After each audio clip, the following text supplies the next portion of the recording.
पूर्व में क्या हुआ है, तुमने कितना कमाया कितना गमाया, पूर्व में क्या तुम्हारे पास था क्या नहीं था, ये बताना सरल है, पर आने वाला समय क्या कह रहा है, कितने दिन जियोगे, कब चले जाओगे, कब आखिरी श्वास होगी, कब भगवान का भजन कर रहे होगे, कब प्राणों को त्याग रहे होगे, ये बताना कठिन है, बहुत कठिन। कोई कितना भी विद्वान संत बन जाए, कोई कितना विद्वान साधु बन जाए, कोई कितना विद्वान सन्यासी बन जाए, कोई कितना भी बड़ा महाराज बन जाए, वो बता नहीं सकता। याद रखना, सबसे पहला दर्शन करने के लिए मेरे शंकर भगवान राम जी के दरवाजे पर गए थे, मां कौशल्या जी की गोद में से राम जी को गोद में लेकर दर्शन किया था।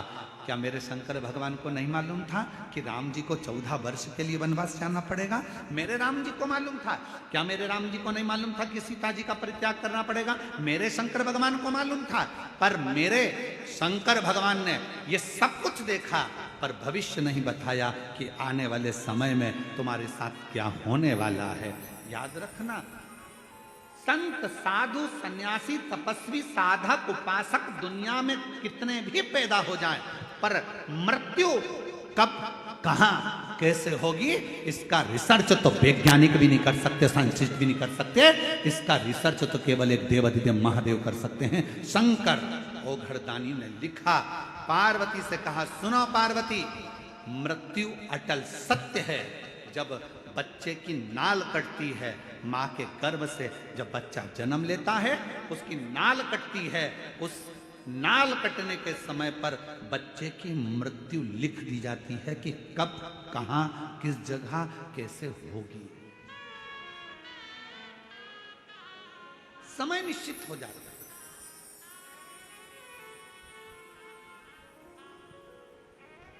स्वामी विवेकानंद जी का प्रसंग याद कर लीजिए। स्वामी विवेकानंद जी ने रामकृष्ण परमहंस जी से पूछा था कि व्यक्ति को भगवान का नाम कब लेना चाहिए। रामकृष्ण परमहंस जी ने कहा था, मरने के 1 मिनट पहले। मरने के 1 मिनट पहले भगवान का नाम लेना चाहिए। तो रामकृष्ण परमहंस जी से स्वामी विवेकानंद जी ने पूछा कि मालूम कैसे पड़ेगा कि मरना कब है?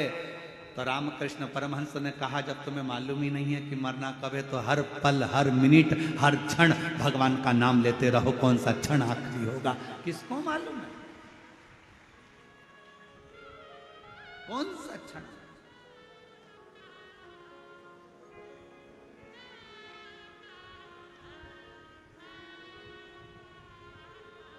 और महाराज,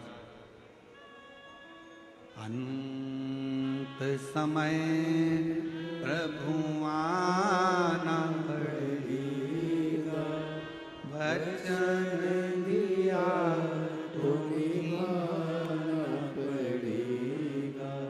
आए ना आए प्रभु कुटुंब कबीरा, अंत समय प्रभु आना पड़ेगा, वचन दिया तो निभाना पड़ेगा। अंत समय प्रभु आना पड़ेगा। कौन आएगा किसको मालूम? कब कौन सा पल, कौन सी घड़ी, कौन सा क्षण, कब किसका आखिरी है? इसलिए शिव पुराण कहती है। कई माताएं सोचती है हम परसों के दिन कथा में जाएंगे। अब चौथे दिन संडे पड़ेगा ना, जब हम कथा में जाएंगे, और उससे पहले निपट गई तो इसको मालूम।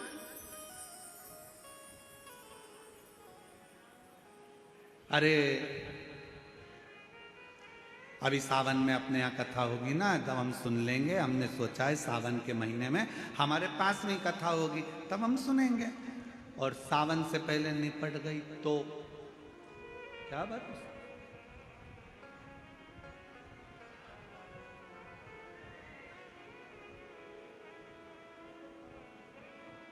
बहुत कठिन है महाराज, बहुत कठिन। खूब भगवान का नाम लो, खेत में काम करो, धान बो, अपनी मेहनत को पीछे मत हटो।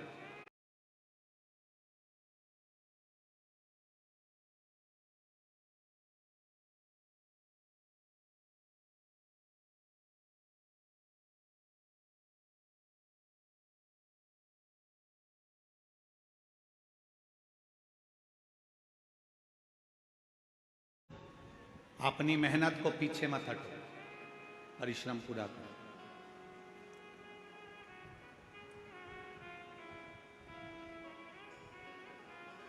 अभी छत्तीसगढ़ में एक चीज हमको देखने को मिल रही है, इसलिए हम कहने में पीछे नहीं हटते, भले किसी को बुरा लगे चाहे भला लगे। अभी हमको देखने को मिलता है कि कई किसान वर्ग के लोग, गांव के लोग अपनी अपनी जमीन को बेचकर शहर चले जाते हैं और सोचते हैं कि शहर में बहुत सारा सुख होगा, बहुत सारा सुख शहर में होगा। बड़ा बंगला बना लेंगे, जमीन बेची है तो थोड़ा पैसा मिल जाएगा तो बंगला भी बड़ा बन जाएगा, गाड़ी भी आ जाएगी, सब कुछ आ जाएगा। पर मेरा करबद्ध हाथ जोड़कर निवेदन है इस व्यासपीठ से कि जो छोटे छोटे किसान हैं, जो जंगल गांव में रहते हैं, जिनके पास जमीन है और जो धान की फसल लगाते हैं या अन्य फसल लगाते हैं, उनसे कहूँगा अपनी जमीन बेचकर कभी शहर में मत जाओ। जो गांव में सुख है उस शहर में नहीं मिल सकता। जो अपने गांव में सुख है वो शहर में नहीं। शहर की चमक जरूर लग रही है कि यहाँ गाड़ी मिल सकती है, बंगला मिल सकता है, शहर में पानी मिल जाएगा, शहर में ये मिल जाएगा, एजुकेशन मिल जाएगा, सब कुछ मिल जाएगा। शहर में तुम्हें गाड़ी भी मिलेगी, पैसा भी मिलेगा, धन भी मिलेगा, बंगला भी मिलेगा। तुम जमीन बेचकर जाओगे तो तुम्हारे पास ढेर सारा धन भी होगा, सब कुछ होगा। शहर में सब कुछ मिल सकता है, पर शहर में तुमको जो शांति और प्रेम चाहिए, वो प्रेम और शांति गांव के सिवाय कहीं नहीं मिल सकती।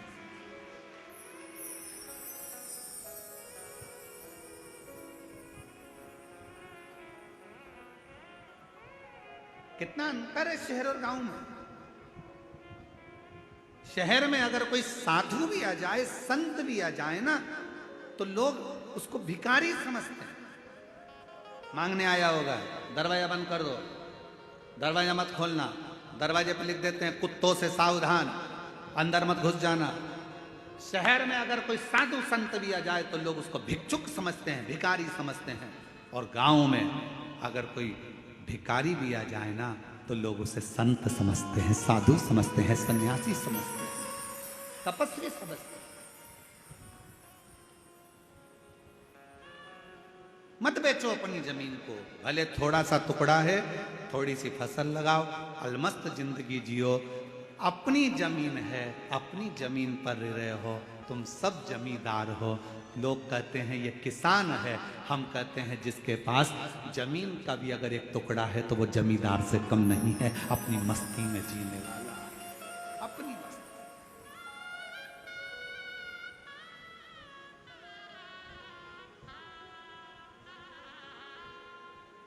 थोड़ा अलमस्त रहो। अपने जीवन को जितना प्रसन्नता में जीने का एक लक्ष्य बना सकते हो, वो छोटे से गांव में ही बना सकते हो।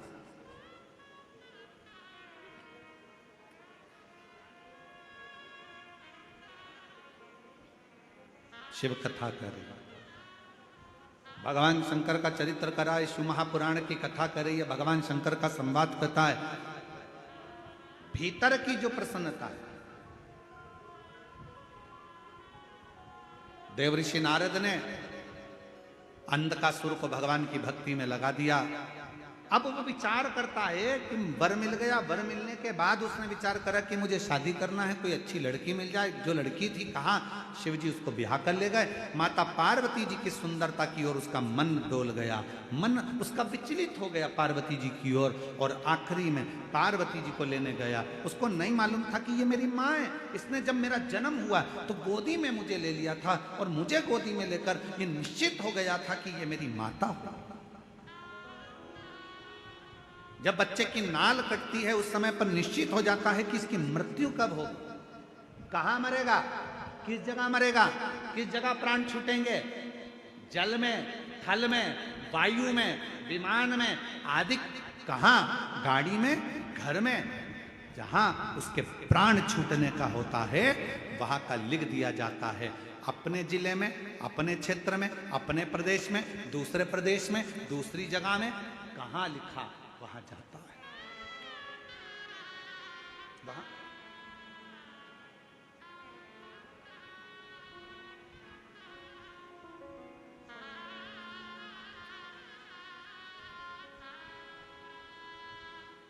इसलिए शिव पुराण कहती है जितना समय मिले, ये मत सोचना अगली कथा जब छत्तीसगढ़ में होगी ना तब मैं कथा सुनने के लिए जाऊंगी। नहीं नहीं नहीं, काल करे सो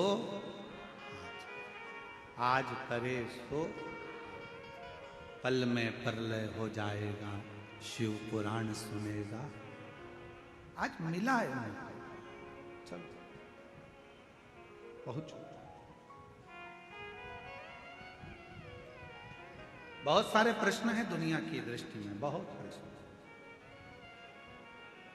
एक बहन ने एक प्रश्न लिखा कि गुरुजी हम हमारे नर्मदा जी का दर्शन करने के लिए हम जबलपुर के पास बेड़ा घाट गए, वहां से हम शंकर जी का छोटा सा शिवलिंग लेकर आ गए, हम उसकी प्राण प्रतिष्ठा करे बिगर हम उसका पूजन कर रहे हैं, हमारे पास में प्रतिष्ठा का पैसा नहीं है, हम उसकी आराधना कर रहे हैं, क्या हमें पुण्य मिलेगा? क्यों नहीं मिलेगा?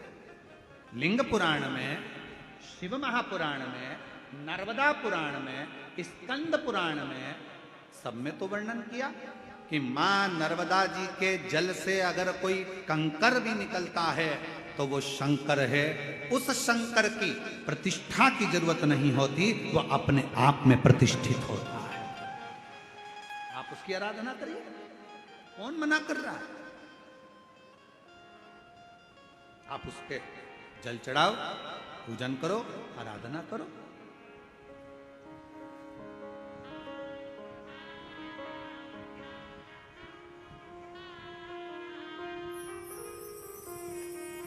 और आप जब उसकी आराधना करेंगे, उसका स्मरण करेंगे तो सुख अपने आप आए।